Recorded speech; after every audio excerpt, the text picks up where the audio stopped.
Diagnosis of Cushing syndrome and Cushing disease. So the step 1 in case of diagnosis of Cushing syndrome or disease is you will take 24-hour urinary cortisol levels, or you can go for low dose dexamethasone suppression test.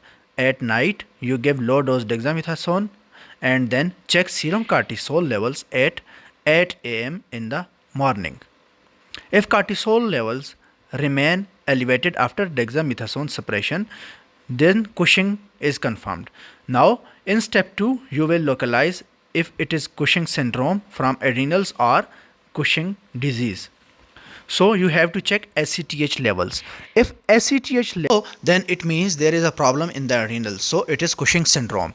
And if the ACTH levels are high, then it may be from pituitary or ectopic secretion of ACTH. In step 3, you have to differentiate between these two.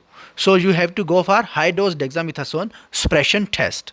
In case of high dose dexamethasone suppression test, you give high dose dexamethasone every 6 hourly for 48 hours, and then you check for ACTH levels and measure cortisol levels in the urine, 24-hour urinary cortisol levels.